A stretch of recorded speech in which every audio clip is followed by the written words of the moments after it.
Assalamualaikum warahmatullahi wabarakatuh. Selamat datang ke forum kami pada hari ini. Kali ini kami akan membincangkan suatu isu yang bertajuk pengaruh ateism dan impaknya terhadap akidah umat Islam di Malaysia. Sebelum itu, saya memperkenalkan diri saya dahulu. Nama saya Amirul Syafiq bin Mazlan dan saya adalah moderator untuk forum kali ini. Dan seterusnya saya akan memperkenalkan barisan panel-panel kita pada hari ini, iaitu Wan Muhammad Amirul Solihin bin Wan Zulkafli, Syaziah binti Abdul Aziz, Muhammad Faris Haikal bin Khairul Anwar, Muhammad Asrul Hanif bin Muhammad Yusuf dan Muhammad Syamir Azri bin Ahmad Sanusi. Jadi kita mulakan mukadimah untuk tajuk kita pada hari ini. Ateism adalah sebuah pandangan falsafah yang tidak mempercayai kewujudan Tuhan dan dewa-dewi. Kepercayaan ateism bertentangan dengan ateism yang merujuk kepada kewujudan sekurang-kurangnya satu Tuhan. Terma ateism berasal daripada bahasa Yunani atheos yang bermaksud tanpa Tuhan. Terma ini digunakan oleh golongan yang menafikan kewujudan Tuhan yang disembah oleh golongan majoriti dalam sebuah masyarakat. Dengan memperkembangkan kebebasan minda, free thought dan kritikan terhadap agama, penggunaan terma ateism kemudiannya menjadi lebih spesifik dan terurus. Abad ke-18, zaman kesedaran menyaksikan antara individu pertama yang menggelarkan diri mereka sebagai etis, manakala revolusi Perancis merupakan antara peristiwa pertama yang menyaksikan pergerakan politik yang menyokong adil pemilikan manusia. Antara tokoh-tokoh ateism yang terkenal ialah Friedrich Nietzsche dan juga Karl Marx. Hujah-hujah menyokong ateism mengambil pendekatan sejarah, falsafah dan sosial antara rasional untuk menafikan kewujudan Tuhan adalah kekurangan bukti empirikal, permasalahan kesesaraan dan permasalahan logikal.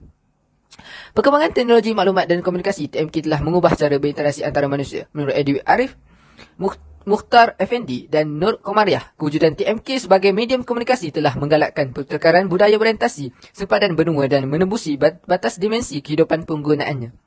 Ia juga telah memenuhi fitrah hidup manusia yang saling memerlukan antara satu sama lain, bukan sekadar di peringkat tempatan, tapi di peringkat antarabangsa. Keadaan ini bersesuaian dengan konsep perubahan kepada aspek komunikasi silang budaya dalam sesebuah komuniti. Tapi ia boleh merubah bentuk pemikiran, ideologi dan budaya serta pelbagai elemen dari luar memasuki ruang negara lain tanpa batasan dan kawalan. Media sosial merupakan salah satu aplikasi penting kepada TMK yang sangat menggalakkan interaksi antara manusia, khususnya interaksi antara penganut agama. Menurut Benedictus, penggunaan media sosial menjadi semakin popular dan kebanyakan individu saling menyerang, menuduh, melakukan stereotip, bahkan menganggap etnik dan agama mereka lah yang paling unggul jika ingin dibandingkan dengan agama lain. Golongan etis terus merubut peluang TMK secara aktif bagi melebarkan pergerakan mereka. Mereka merupakan kumpulan yang aktif dalam media baharu dengan memperkenalkan karya-karya mereka kepada masyarakat. Menurut Clock 2019, tokoh-tokoh etis baharu banyak menghasilkan karya penulisan untuk mengembangkan idea pemikiran mereka kepada masyarakat. Mereka menampilkan pendekatan yang menolak secara sedar dan sengaja terhadap keyakinan terhadap Tuhan dan mempercayai perkara yang tidak masuk akal atau realiti. Hasilkan banyak yang bersifat kritikan, yang agresif dan bombastik terhadap semua agama termasuk Islam. Penyebaran buku dan penulisan mereka banyak dibantu dengan kehadiran TMK. Malahan, mereka memanfaatkan ruang dan peluang ini sebaiknya. Mereka telah mewujudkan kumpulan perbincangan tidak formal laman-laman web seperti internet infield dan blog-blog bacaan berkaitan etis dalam mengembangkan idea-idea pemikiran mereka. Terdapat banyak kumpulan perbincangan dalam media baharu, khususnya dalam Facebook. Antara kumpulan Facebook yang mendapat perhatian ramai ialah Warung Etis. Ia dipercayai banyak disertai oleh orang Malaysia kerana medium utamanya dalam bahasa Malaysia. Dan setakat bulan Mac 2018, ia disertai oleh 5,077 ahli. Ahli kumpulan ini menjadikan laman ini sebagai medium untuk berbincang dan bertukar pendapat antara satu sama lain dalam isu yang berkaitan dengan agama dan ketuhanan, sama ada dengan secara rasional maupun secara emosi.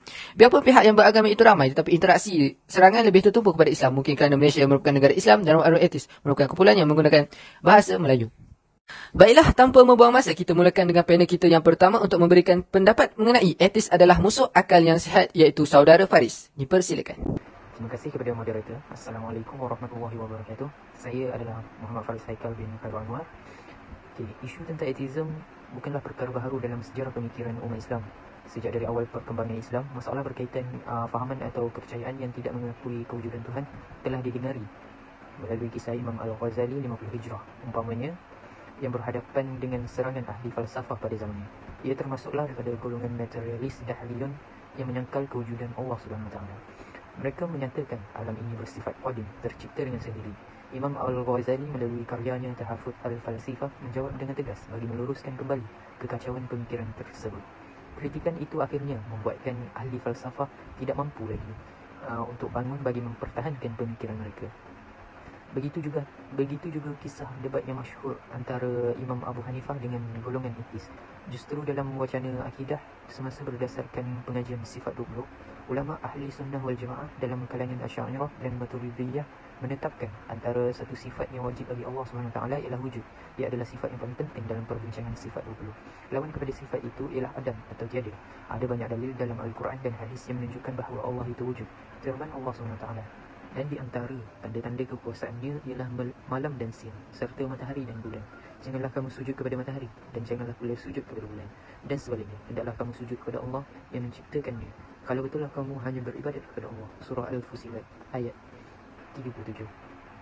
Dalam memahami ateism, buku Risalah Ateism, satu penelitian awal tulisan Muhammad Rashidi Wahab yang diterbitkan oleh Jabatan Kemajuan Islam Malaysia, antara rujukan penting kepada umat Islam di Malaysia. Pada 3 Mei 2019, Majlis Agama Islam Selangor menerusi Sinar Islam mengeluarkan artikel tentang kecelaruan ateism terhadap Tuhan dan agama.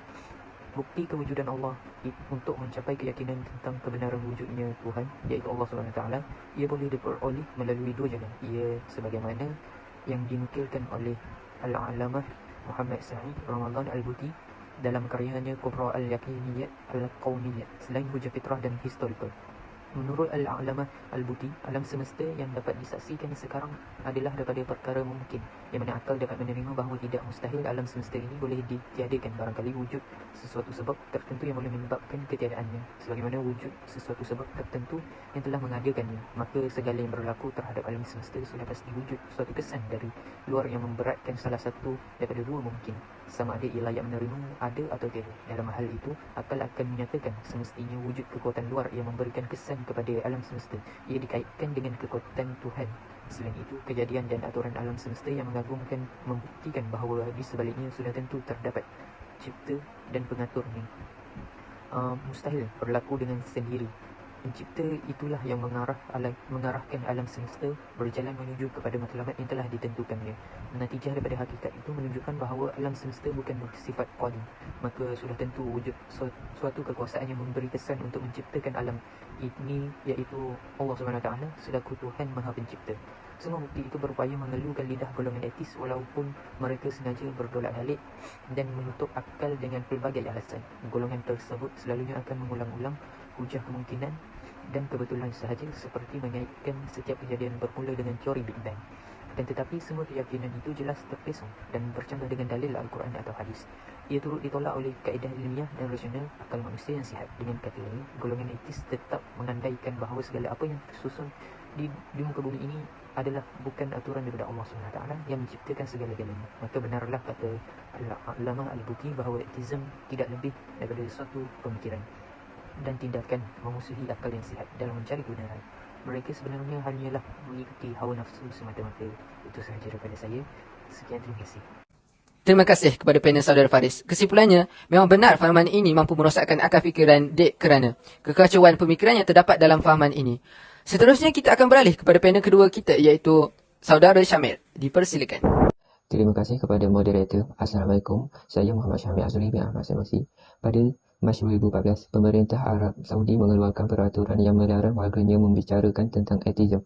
Ini kerana kebelakangan ini ada trend atau kecenderungan orang-orang Arab Islam menerima ateism, lalu mengaku diri sebagai ateis walaupun tidak secara rasmi. Beberapa stesen televisyen sudah membicarakan ateism dalam acara-acara talk show.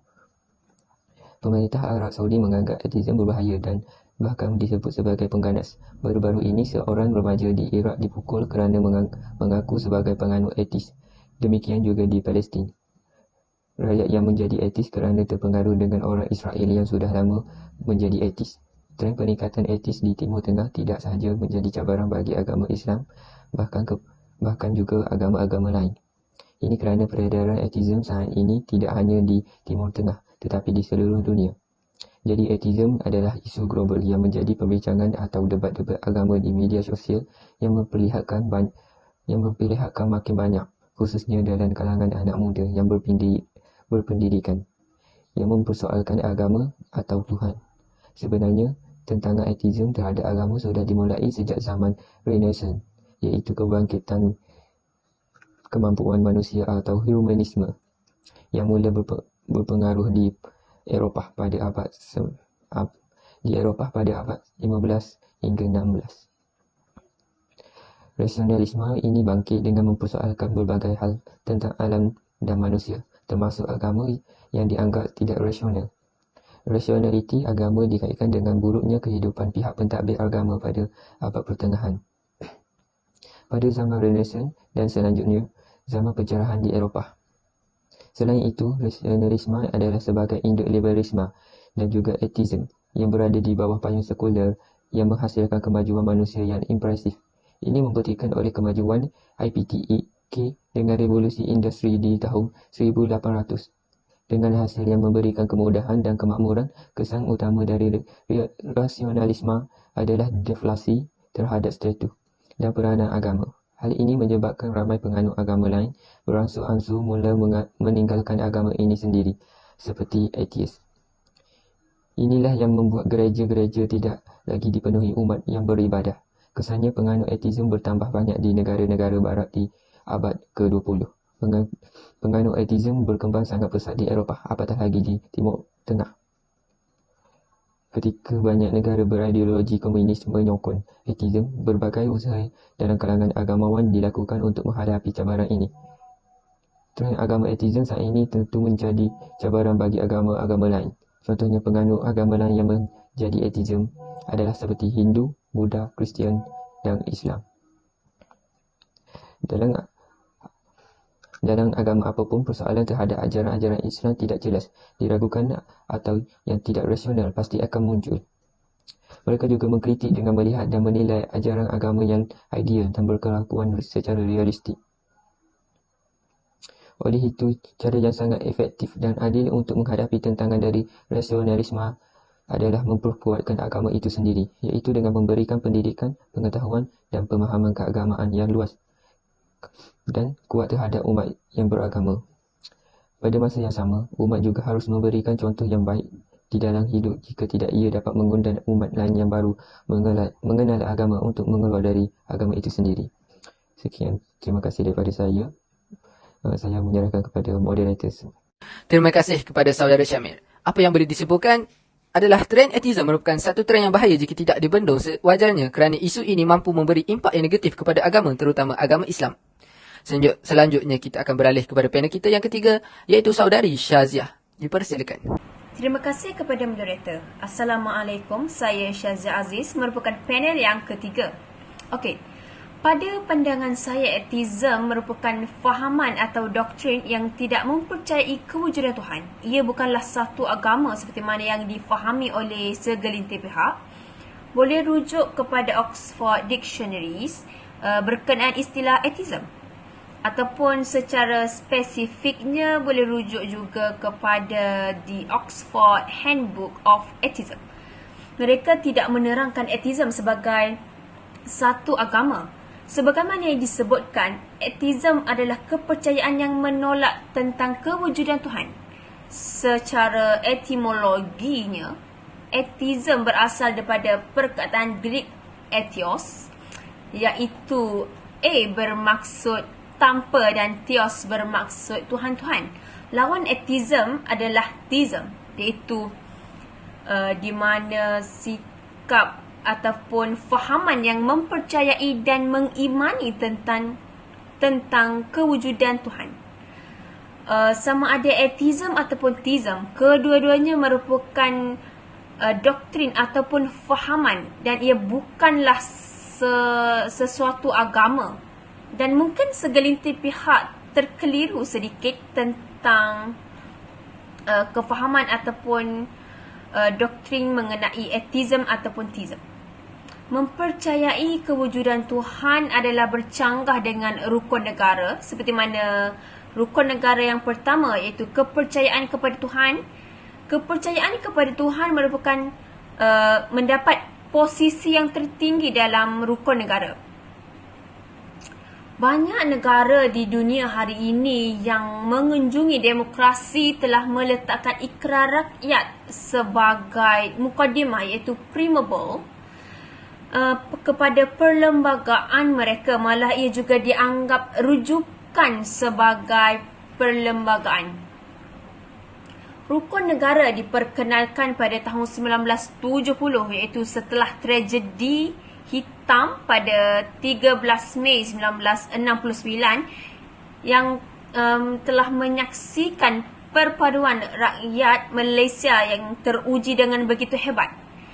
Justru rukun negara adalah untuk mengembalikan perpaduan agama dan kaum yang terdapat pada rakyat yang berbilang bangsa. Sebarang tindakan yang menyalahi rukun negara boleh diibaratkan sebagai mencabar perpaduan negara yang telah menjadi ikrar seluruh rakyat yang berada di negara berdaulat ini. Atheism bukan sahaja mencabar kedudukan agama Islam, malah ia juga mencabar kepercayaan Buddha, Hindu, Kristian dan juga pelbagai lagi anutan agama ketuhanan yang berada di Malaysia. Ia juga membawa kepada krisis agama yang tidak baik untuk negara. Maka atheism ini amat wajar dibendung kerana kefahaman ini mampu mencetus sedikit keburukan keadaan untuk negara. Itu sahaja daripada saya dan saya serahkan kembali forum tersebut kepada yang berhormat moderator. Konklusinya, fahaman atau doktrin ini juga akan menjejaskan perpaduan rakyat terutama di Malaysia jika semua pihak memandang enteng kepada masalah ini. Terima kasih kepada panel kita yang ketiga iaitu saudari Syazia. Seterusnya kita akan beralih kepada panel kita yang keempat iaitu Asrul. Dipersilakan. Terima kasih kepada moderator. Assalamualaikum warahmatullahi wabarakatuh. Saya Muhammad Asrul Hanif bin Muhammad Yusof akan menyambung sedikit lagi maklumat berkaitan artis yang telah diberikan oleh saudari Syazia. Bertepatan dengan syariat Islam, juga selari dengan rukun negara pertama iaitu kepercayaan kepada Tuhan, juga mengambil semangat perlembagaan negara dan juga kontrak sosial. Kehidupan beragama dijadikan salah satu prinsip dalam pelan pentadbiran negara jangka panjang yang dikenali sebagai Wawasan Induk Negara Sejahtera WINS 2051. Ianya sebagai asas kepada kestabilan dan kehormatan antara kaum dan negara. Tanpa menafikan Islam sebagai agama persekutuan sebagaimana yang dinyatakan di dalam perlembagaan, agama lain juga perlu diraikan sebagai kontrak sosial yang dipersetujui semasa era bentukan negara dahulu. Secara falsafahnya, seseorang yang percaya kepada agama, mereka akan percaya wujudnya Tuhan dan kuasa gaib yang tinggi, wujudnya balasan baik dan buruk, dan wujudnya pemantau yang akan memerhati tindak tanduk mereka di atas dunia. Justeru kepercayaan beragama akan dapat menjaga tingkah laku individu di mana jua mereka berada, kerana mereka tahu mereka diawasi oleh kuasa tertentu yang berkuasa melakukan apa sahaja kepada mereka. Kesimpulannya, beragama akan lebih melahirkan masyarakat yang tinggi moraliti berbanding mereka yang tidak. Tidak dapat melihat kejayaan Malaysia membanteras gejala tidak bermoral seperti pesta arak kerana rakyat masih kuat berpegang kepada agama. Tidak ada mana-mana individu yang memiliki akal yang waras boleh menerima bahawa meminum minuman keras adalah tindakan yang bermoral. Bahkan tidak ada mana-mana agama yang mengajak kepada meminum minuman keras. Malah terdapat agama lain selain Islam yang turut menegah perbuatan meminum minuman keras. Malangnya, ateism tidak pernah menyentuh perkara berkaitan ini. Bagi mereka, individu bebas melakukan apa sahaja asalkan tidak mengganggu ketenteraman manusia. Warak ateism akan menghapuskan bukan sahaja agama, malah jua budaya dan adat ketimuran. Uniknya, Malaysia walaupun memiliki pelbagai kaum dan agama, tetapi masih mampu menjaga keharmonian dan kestabilan negara. Rahsianya adalah undang-undang yang adil meletakkan Islam sebagai agama rasmi sesuatu dengan majoriti rakyat. Dalam masa yang sama, meraihkan kepercayaan agama lain untuk bebas diamalkan.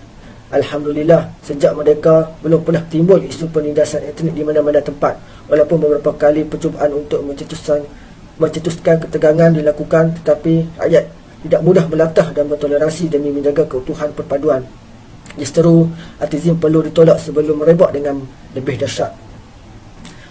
Kita amat bimbang golongan ateism telah menjadi Pakatan Harapan sebagai kuda tunggangan untuk menyebar luaskan fahaman mereka di Malaysia. Sebelum ini, pemimpin PH antara yang lantang membantah tindakan pihak berkuasa membatalkan pesta arak di ibu kota. Mereka juga banyak bercakap mengenai kebebasan individu termasuk kebebasan beragama. Kini sampai ke tahap kebebasan untuk tidak beragama pula.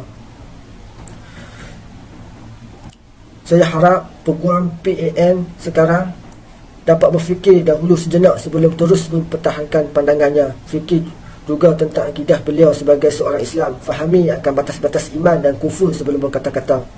Dan ingatlah, hidup ini hanyalah sementara dan tersangat singkat. Itulah sebaiknya agar tidak rugi di akhirat kelak. Juga teguran buat Dr. Mariah Mahmud yang pada awalnya menyorangkan kebimbangan mengenai autism di Parlimen ditujukan kepada pihak kerajaan, tetapi apabila rakan mereka seperti membela pula autism, beliau diam seribu bahasa. Sikap ini menunjukkan asabiah yang dilarang dalam Islam. Anda tidak berjuang membela kebebasan, tetapi anda berjuang membela puak sehingga tidak sanggup menegur bagaimana anda tegur kerajaan sebelumnya. Hamiyah jahiliah bukan cerminan manusia bertamadun. Tuntasnya, fahaman autism menghancurkan masa depan negara dalam pelbagai sudut. Terima kasih kepada panel kami yang keempat, iaitu Saudara Asrul. Seterusnya, kita akan beralih kepada panel yang terakhir, iaitu Saudara Amirul, untuk memberikan pendapat mengenai autism. Dipersilakan. Terima kasih kepada moderator. Assalamualaikum. Saya adalah Wan Muhammad Amirul Solihin bin Wan Zulkifli. Fahaman dan pemikiran autism yang menolak konsep kewujudan ketuhanan adalah satu penyebaran yang mampu mengganggu ketenteraman masyarakat awam. Menurut pakar rujuk perlembagaan Profesor Madya Dr. Syamrahayu Abdul Aziz di laman web Astro Awani yang ditulis oleh Dania Zainuddin November 2017 berkata, fahaman autism itu perlu dicegah kerana boleh menyebabkan ketidakselesaan dalam masyarakat Malaysia yang hidup berbilang kaum dan harmoni. Menurut beliau, apabila satu pemikiran untuk tidak memiliki Tuhan itu disebarkan, ini secara langsung boleh menjejaskan pandangan orang Islam ataupun menjejaskan hubungan antara orang Islam dengan mereka yang tidak menganut agama. Beliau berkata lagi, ini melanggar sistem perundangan negara kerana undang-undang melarang sebarang penyebaran doktrin yang tidak berasas kepada prinsip-prinsip Islam. Dr. Syamrahayu pernah juga menjelaskan perlembagaan negara yang juga hanya menjamin kebebasan beragama dan tidak merangkul kebebasan untuk tidak beragama. Ini amat berbeza sekali dengan peruntukan hak asasi manusia sejak 1948 yang memperuntukkan kebebasan untuk tidak beragama. Tetapi, peruntukan itu tidak ada dalam perlembagaan kita dan apa yang kita ada adalah kebebasan untuk mengamal tertaluk dalam undang-undang, kata Dr. Syamrahayu. Selain itu, Dr. Syamrahayu juga berkata, selain merujuk kepada perlembagaan, isu ini boleh dilihat dari segi falsafah negara. Falsafah negara sebagaimana kita tahu dalam rukun negara adalah kita perlu menghormati pandangan tetapi tidak boleh melupakan Tuhan. Prinsip pertama dalam rukun negara adalah kepercayaan kepada Tuhan dan sejarah di sebalik kewujudan prinsip ini adalah apabila ancaman subversif yang berlaku atas tajuk komunisme. Maksud komunisme adalah menolak ketuhanan dan kesannya adalah ia akan mencemari prinsip rukun negara kita. Tambahan pula, Timbalan Menteri di Jabatan Perdana Menteri Datuk Ashraf Wajdi Dusuki mengatakan dan menegaskan bahawa pengikut autism boleh didakwa di bawah Akta Hasutan. Ini kerana fahaman autism boleh menyangkal kesucian agama lain di Malaysia dan bercanggah dengan undang-undang berkaitan ketenteraman awam dan moral. Menurut pendawah Yayasan Maklumat dan Khidmat Islami Masyuri Mahyidin di laman web 1000 Ombak yang ditulis oleh Semu Api pada Julai 2018 mendedahkan bahawa pelajar institusi pengajian tinggi tempatan merupakan golongan yang paling ramai terjebak dalam kegiatan autism ini. Menurut pendedahan beliau, daripada ratusan kes yang dipercayai wujud, 60% adalah melibatkan golongan muda iaitu daripada pelajar universiti. Susulan daripada pendedahan beliau, Naib Chancellor UUM Profesor Datuk Seri Dr. Muhammad Mustafa Ishak akan memastikan pihak UUM menjalankan siasatan jika pelajar universiti tersebut terlibat dalam golongan autism. Autism bukanlah satu agama tetapi merupakan satu bentuk kepercayaan yang menafikan kewujudan Tuhan. Ia wujud sejak abad ke-19 lagi dan revolusi Perancis merupakan antara peristiwa pertama yang menyaksikan pergerakan fahaman ini. Statistik bilangan autism ini juga sukar untuk ditentukan disebabkan kemunculan autism yang berbagai. Terima kasih Saudara Mirul. Natijahnya, sebagai seorang manusia tidak dapat dinafikan bahawa mereka tidak dapat lari dengan pergantungan mereka kepada makhluk lain kerana setiap makhluk sangat memerlukan pergantungan kepada makhluk lain supaya dapat meneruskan kehidupan. Oleh itu, penggunaan akal yang rasional haruslah difahami dengan lebih jelas supaya manusia dapat menerima segala ketentuannya. Maksudnya, kita mestilah percaya bahawa Tuhan Allah telah mengatur segalanya di atas muka bumi ini dengan kehebatan dan kehendaknya ke arah kebaikan bersama. Sekian sahaja forum kami pada hari ini. Wabillahi taufiq wal hidayah. Wassalamualaikum warahmatullahi wabarakatuh.